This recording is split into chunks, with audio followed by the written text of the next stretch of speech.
Bismillahirrahmanirrahim. Assalamualaikum warahmatullahi wabarakatuh. Alhamdulillah wassalatu wassalamu ala Rasulillah wa ala alihi wa sahbihi wa man wala wa ba'du. Saudara-saudariku dimanapun Anda berada, saya Adi Hidayat ingin menyapa dan bermohon kepada Allah Subhanahu wa taala semoga kita di hari Jumat, hari mulia, hari pertama menunaikan ibadah di bulan Ramadan ini dirahmati, diampuni, dan yang paling khusus diterima ibadah siam kita oleh Allah Subhanahu wa taala. Ramadan adalah bulan yang sangat istimewa. Ibadahnya pun istimewa dan karunia-Nya pun begitu istimewa. Tidak hanya Allah menghadirkan balasan-balasan akhirat yang sangat luar biasa, bahkan menjadikan satu pintu di surga khusus bagi orang yang gemar berpuasa dengan nama Ar-Rayyan itu. Lebih dari itu, ada bonus yang Allah bisa berikan pada setiap orang puasa, khususnya di bulan Ramadan saat ia masih berada di dunia. Bonus ini disampaikan langsung oleh Nabi SAW lewat hadis yang diteruskan oleh sahabat Abdurrahman bin Sakhr atau yang kita kenal dengan Abu Hurairah, tercantum dalam Sahih Al-Bukhari, Kitabus Siyam, nomor hadis yang ke-38. Nabi menyampaikan, man shama ramadhana imanan wahtisaban ghufira lahu ma taqaddama min dhanbi. Man shama ramadhana, siapapun yang menunaikan puasa Ramadan. Man itu isim mausul, konjungsi menunjuk pada satu pelaku, subjek, kadang-kadang ke objek, tapi bentuknya tunggal, sifatnya terbuka. Artinya bisa lelaki, perempuan, tua, muda, semua terbuka. Allah memberikan kesempatan pada setiap personal kita, tanpa kecuali, tanpa batas, sepanjang ia memenuhi kualifikasi untuk menunaikan puasa Ramadan. Apa yang ditawarkan oleh Allah melalui lisan Nabi ini? Pertama, imanan wahtisaban. Tidak semua orang yang puasa, tapi khusus yang menunaikan puasa Ramadannya dengan penuh keimanan dan ketulusan.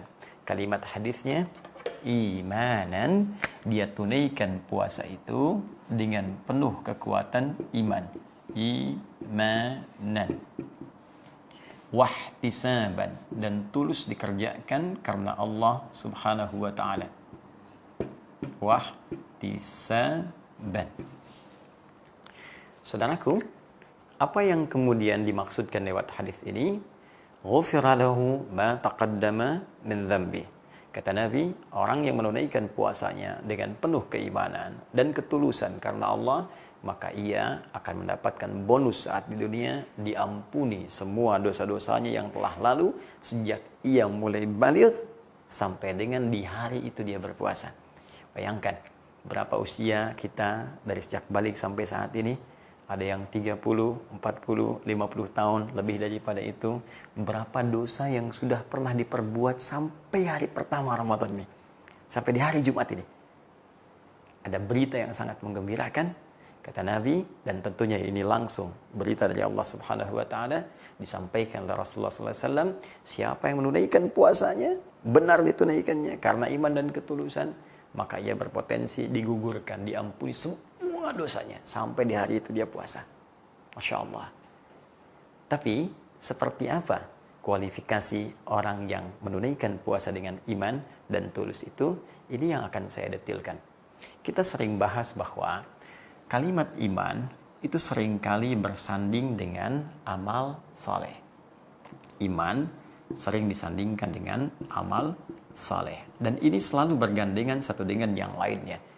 Ya, saya sering sampaikan, iman itu amalan hati. Amalan hati butuh pembuktian. Pembuktiannya lewat pekerjaan anggota tubuh. Pekerjaan disebut dengan amal. Karena ia disupport dengan cahaya iman, maka semua pekerjaan anggota tubuh kita pasti akan mengarah pada yang baik. Baik dalam bimbingan Allah disebut saleh.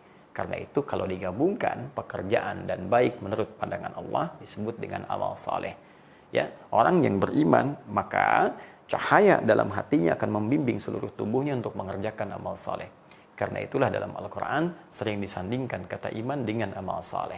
Wal 'asr innal insana lafi khusr. illal ladzina amanu iman wa amilus solihat. Iman bersanding dengan amal saleh. Dalam rumus tafsir, jika ada ayat dalam Al-Quran atau bahkan keterangan Nabi Sallallahu Alaihi Wasallam menyebutkan kata iman dalam bentuk apapun, bisa kata benda kah, kata kerja kah, jika dia bersanding dengan amal soleh, maka ini struktur dasarnya. Amal soleh sebagai pembuktian dari iman. Tapi jika kata imannya berdiri sendiri, tidak disebutkan amal solehnya, maka ini dimaksudkan amal soleh ini sudah otomatis terkandung dalam kalimat iman ini, sehingga saking diketahuinya tak perlu disebutkan lagi. Orang beriman pasti beramal soleh. Itu yang dimaksudkan. Ya, seperti firman Allah Subhanahu wa taala di Quran surah ke-52 ayat 21. Surah At-Tur ayat 21 Allah firmankan, "Walladzina amanu wattaba'athum dzurriyyatuhum alhaqna bihim dzurriyyatahum wa ma alatnahum min amalihim min syai' kullu imri'in bima kasabat rahin." Baik, walladzina amanu, dan orang tua yang beriman itu. Tidak disebutkan amal salehnya. Ya, wattaba'athum dzurriyyatuhum biimanin, dan diikuti oleh keturunannya sama-sama beriman juga. Alhaqna bihim dzurriyyatahum. Maka mereka akan dikumpulkan semuanya di surga. Jadi kalau orang tua beriman, mendidik anaknya beriman juga, dipelihara imannya sampai wafat, mereka semua akan dikumpulkan di surga, satu keluarga. Tapi kan syarat masuk surga tidak cukup dengan iman, mesti ada amal soleh. Karena itu kalimat surga pertama di surah kedua Al-Baqarah ayat 25 dibuka dengan iman dan amal soleh. Ya, wabasyiril ladzina amanu iman wa amilus shalihat anna lahum jannatin tajri min tahtihal anhar. Nah, berikan kabar gembira pada orang yang beriman dan membuktikan imannya dengan amal saleh, disiapkan bagi mereka pilihan berbagai surga yang mengalir keindahan-keindahan di bawahnya dan sekitaran-sekitarannya. Nah, karena kalimat-kalimat iman sudah diketahui buktinya lewat amal soleh, amal soleh, amal soleh. Karena itu, jika kalimat imannya berdiri sendiri, amal solehnya tidak disebutkan, maka otomatis yang dimaksudkan iman dan amal soleh. Seperti ayat tadi. Dan para orang tua yang beriman itu dan membuktikan imannya dengan beramal soleh, diikuti anak-anaknya, dijaga itu semua, mereka dikumpulkan dengan iman dan amalnya di surga. Itu maksudnya. Karena itu ujung ayatnya ditutup dengan kalimat wa ma alatnahu min amalihim min syai' kullu imri'in bima kasaba rahin. Ya, kami tidak akan sia-siakan amal mereka yang dibuktikan lewat bimbingan iman itu. Jika baik, maka iman dan amal itu akan mengumpulkan mereka di surga. Tapi itu tawaran, kata Allah, setiap orang tua bisa memilih apakah ingin mewujudkan itu atau menghadirkan nestapa dan tangisan di kemudian hari.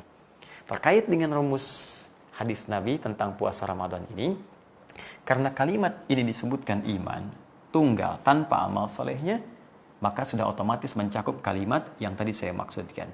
Imanan, karena itu cara menerjemahkannya, man shoma ramadhana, siapa yang menunaikan puasa Ramadan, siapapun dia, laki-laki, perempuan, sepanjang dia baligh, ya, masuk dalam kualifikasi imanan, dia tunaikan puasanya dengan penuh keimanan. Lalu terjemahkan, dan bukti kuatnya, penuhnya iman itu banyak mengerjakan amal soleh dalam puasanya. Ini maksudnya. Ya, karena kalau Anda terjemahkan dengan penuh keimanan saja, bisa relatif nanti maknanya. Tapi kalau kita dalami dengan tafsirnya, yang dimaksud dia tunaikan puasanya dengan penuh keimanan, bukti penuh imannya, dia perbanyak amal soleh saat dia menunaikan puasa Ramadannya. Apa yang dia kerjakan? Ya, dia tingkatkan sholatnya. Dari yang tadinya fardu, meningkat tambah dengan sunnahnya. Dari yang tadinya baca Quran, itu pun sedikit, dia tambah. Biasa hari biasa, misalnya 1 halaman, dia tambah sehari sekarang 1 juz. Dia tambah dengan tilawah, dia tambah dengan menghafal. Jarang sedekah, dia buka kemudian untuk sedekah. Karena itu, di bulan Ramadan menariknya, semua pintu amal soleh itu dibuka oleh Allah Subhanahu wa Ta'ala, kemudahan bagi kita untuk menunaikannya. Karena itu, siapapun saat Ramadan, hatinya lapang untuk bekerja dan beramal soleh. Kalau nggak percaya, silakan. Bukankah saat Ramadan kita semakin tergerak meningkatkan ibadah? Pengen sholat sunnah, pengen sedekah, kan? Pengen baca Quran. Itu dimanfaatkan.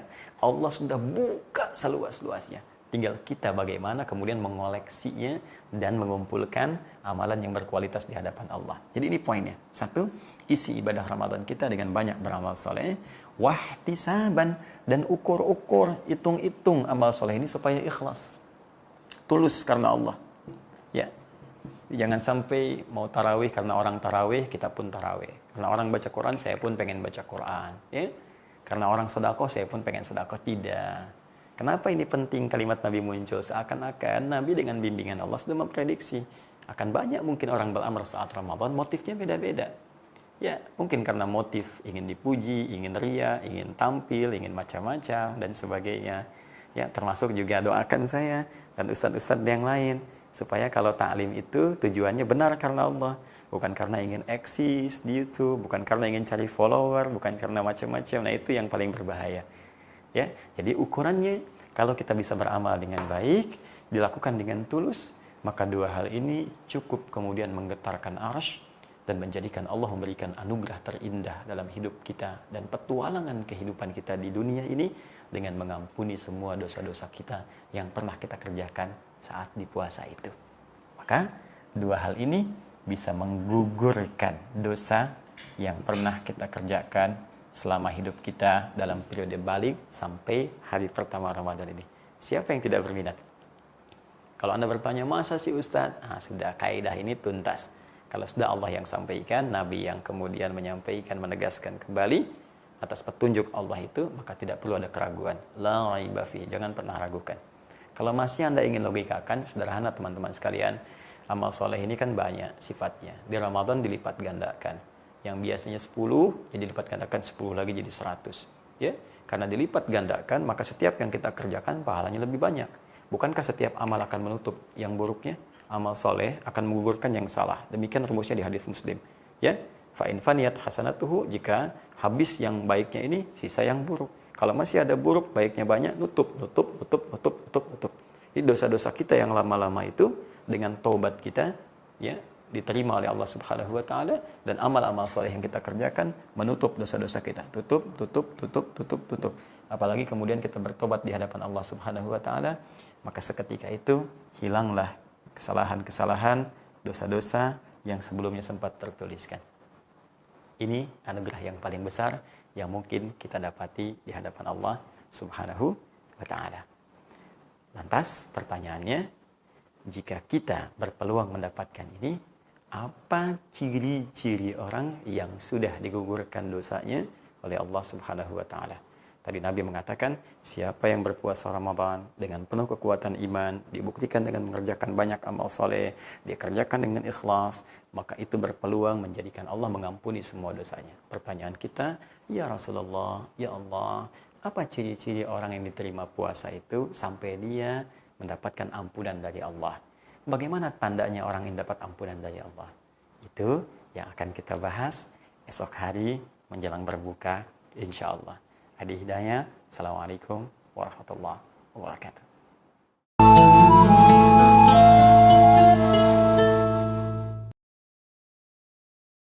Allahu Akbar.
Thank you.